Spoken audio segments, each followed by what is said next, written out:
नमस्कार, आप देख रहे हैं बीटी बाजार। मैं हूं तान्या अनेजा और आज की इस वीडियो में हम बात करने वाले हैं मिड कैप और स्मॉल कैप स्टॉक्स की। लगातार हम देख रहे हैं जो ब्रॉडर मार्केट स्पेस है वो फोकस में बना हुआ है और इसके पीछे की जो वजह है वो भी साफ है। सेबी चेयरपर्सन जो है माधवी पुरी बुच, उन्होंने एक बयान दिया है अपनी स्पीच में। उन्होंने ये कहा है कि जो स्ट्रेस्ड वैल्यूएशंस हैं ब्रॉडर मार्केट्स की, मिड कैप स्टॉक्स की, वो कहीं ना कहीं एक कंसर्न जो है वो इन्वेस्टर्स के लिए पैदा कर सकती हैं। उन्होंने ये भी कहा है कि कुछ पॉकेट्स है फ्रॉड के मार्केट्स में, कई लोग उन्हें बबल का नाम भी देते हैं और क्योंकि बबल की डेफिनेशन में ही बर्स्ट होना है तो कहीं ना कहीं ये बबल बर्स्ट हो सकता है आगे चलकर, और अगर ऐसा होता है तो इन्वेस्टर्स के लिए ये अच्छी खबर नहीं साबित होगी। और इसी का ही इम्पैक्ट जो अगर आप देखेंगे तो आज भी हमने देखा है कि जो मिड कैप और स्मॉल कैप इंडिसेस हैं उनमें काफ़ी अच्छा खासा जो सेलिंग प्रेशर है वो देखा जा रहा है। मिड कैप इंडेक्स में भी हम देख रहे हैं 800 पॉइंट्स की गिरावट, 47,967 आपकी स्क्रीन पर ये लेवल। और स्मॉल कैप इंडेक्स की तरफ अगर आप नज़र डालेंगे उसमें भी 370 पॉइंट्स की गिरावट आज देखने को मिल रही है। 15,025 का जो लेवल है वो स्मॉल कैप इंडेक्स पर भी आज हमें देखने को मिल रहा है। कल भी हमने देखा था कि गिरावट हमें देखने को मिली थी ब्रॉडर मार्केट्स में। जो सेबी चेयरपर्सन है उनका ये भी कहना है कि जो रेगुलेटर है उन्होंने कहीं ना कहीं मैनिपुलेशन के भी साइंस जो है वो नोटिस किए हैं स्मॉल और मीडियम एंटरप्राइजेस में, और जो रेगुलेटर है वो डिस्क्लोजर्स भी इन सारे रिस्क फैक्टर्स पर अब लाने वाला है जल्द ही। तो ये सब जो कहा गया है वो सेबी चेयरपर्सन ने अपनी जो हाल ही की स्पीच है उसमें कहा है। और अगर आप देखेंगे तो जो 2023 का साल था उसमें हमने देखा है मिड कैप और स्मॉल कैप दोनों ही जो स्पेस है उसमें अच्छी खासी तेज़ी देखने को मिली है। कई सारे मल्टी बैगर स्टॉक्स हम आते हुए देख चुके हैं, 200 से 300% तक का रिटर्न 6 महीने के अंदर ही ये सारे स्टॉक्स दे चुके हैं। और एक्सपर्ट्स भी लगातार जो है वो इनकी वैल्यूएशंस को लेकर चिंता जो है वो जताते रहे हैं। और अब देखिए जो सेबी की चेयरपर्सन है उन्होंने भी अपनी चिंता जो है यहाँ पे व्यक्त करी है। 2023 की अगर आप बात करेंगे तो मिड कैप इंडेक्स जो 150 मिड कैप 150 इंडेक्स का जो रिटर्न रहा है वो 45% रहा है, स्मॉल कैप 250 का 49%। स्मॉल कैप की जो म्यूचुअल फंड स्कीम्स हैं उसमें हमने अच्छा खासा इजाफा जो है वो देखने को यहाँ पे मिला है, 41% का। मिड कैप फंड्स में भी ऐसे ही जो इजाफा है वो हमें लगातार देखने को मिला है। अगर आप एसेट्स अंडर मैनेजमेंट AUMs की बात करेंगे तो small cap mid cap schemes दोनों ने ही रिकॉर्ड हाई हिट करे हैं फेब 2024 में। वही जो स्मॉल कैप है उसका जो फिगर था वो 2.49 लाख करोड़ था और वही मिड कैप की अगर बात करें तो वो 2.94 लाख करोड़ रुपीस था, जो कि अपने आप में एक रिकॉर्ड हाई है।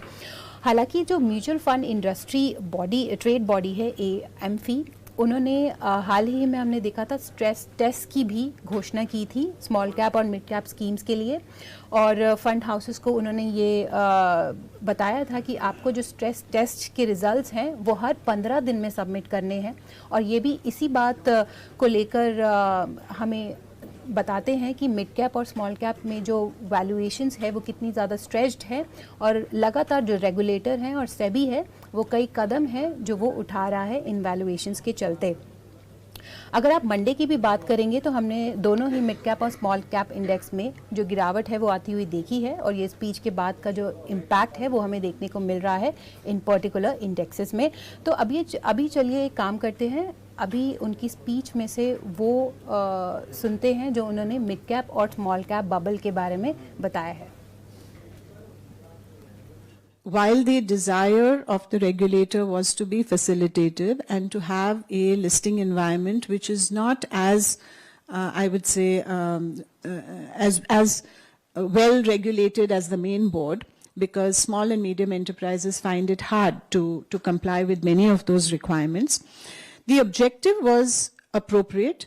Are there some entities which are perhaps misusing that facilitative framework? We have received feedback that that is the case.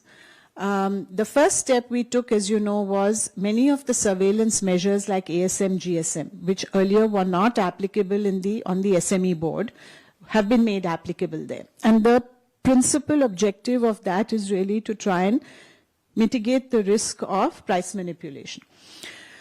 Having said that, the reality is that these are relatively small entities. The market cap is small, the free float is small. It is relatively easy to manipulate both at the IPO level and at the trading level. So is there something more that needs to be done? I think as a first step, we are clear that some more disclosure in terms of risk factors. So for investors to understand that the SME segment is different from the main board, the regulations are different, the disclosures are different, and therefore the nature of the risk is different. I think it's important for SEBI to underline that in terms of disclosures to the investors. The second is in terms of actual price manipulation, both at the IPO level and at the trading level. We are working I would say to evidence that we do see the signs. As I've mentioned earlier in a press meet, that we have the technology to do it, so we are able to see certain patterns. However, as per our regulation, the way that we need to construct the entire case, we do need to take some time to do that in a robust manner. Fortunately, the market has given us the feedback and advised us on, what we can do in order to identify such cases and to deal with them. So I would say we're really quite grateful. The industry is behaving in a very mature manner and assisting us in doing, because we're all aligned on the main objective. If there is anything which a few isolated cases or a few cases which go bad, will detract from the trust of the whole ecosystem. Now, nobody wants that to happen. So I think that going forward with the assistance of the industry itself, we should be able to mitigate some of the risks which are inherent in this segment. Small and mid caps, we've looked at the data, we've analyzed it in conjunction with the industry. Are there some companies and segments which are being re-rated today? And that's a good thing. So yes, that is also true. But are there others where the